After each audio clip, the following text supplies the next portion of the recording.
कहते हैं कि मियाँ बीवी आपस में पास बैठे हुए थे, शौहर ने पूछा तुम्हारा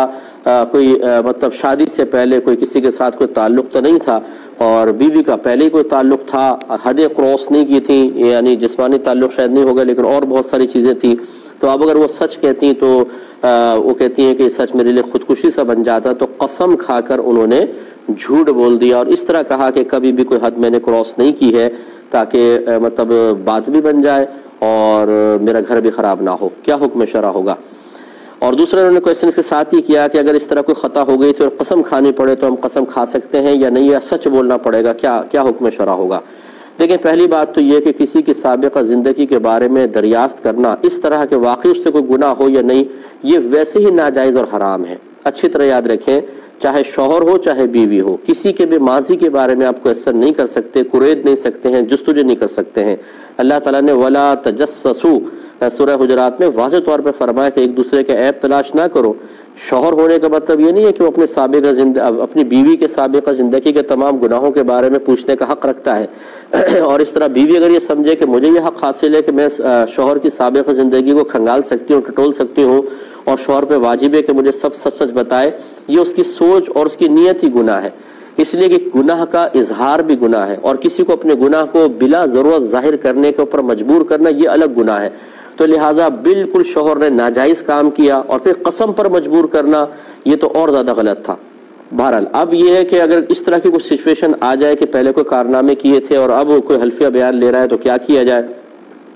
हुक्म शरअ तो यही है। ये मैं तरगीबन नहीं कह रहा हूँ कि कोई कहेगा अच्छा चले मुफ्ती साहब ने बता दिया अब हम कर लेते हैं, आगे चल के ऐसा कर लेंगे, ये तो इरादा ही हराम होगा। ये तो उसके लिए मैं आपको अर्ज कर रहा हूँ कि जिससे ऐसी कोई गलती हो गई वो उस पर नादिम भी है, शर्मिंदा है, और अब ये अचानक सिचुएशन सामने आ जाती है कि जी कसम खानी पड़ रही है कुछ है, तो वो क्या करे?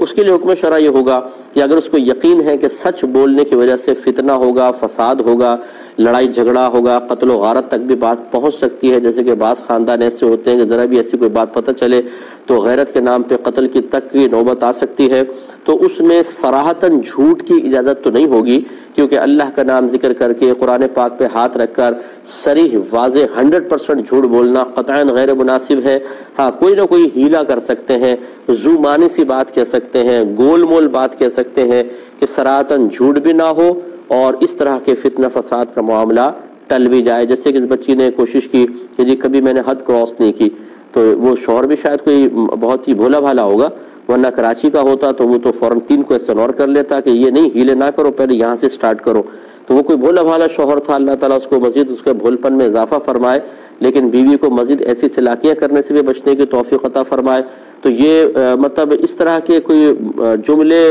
मुअस्सिर इंसान कहे कि आगे वाले के दिल में मजीद शक पैदा ना हो कि मैं तो सीधी सीधी बात कर रहा हूँ और ये घुमा क्यों रही है। तो बहरहाल कोई ना कोई तरीक़ा कार इख्तियार करके सरातन झूठ ना हो, लेकिन इस तरह के फितने को दूर करने के लिए अल्फाज अदा किए जा सकते हैं। और बेहतर यह है कि ऐसी कोई सिचुएशन इंसान बनने ही ना दे कि आगे चलकर कोई ऐसे मसाइल पैदा हो। अल्लाह ताला सब की बच्चियों की इज्जतों की हिफाजत फरमाए। अगर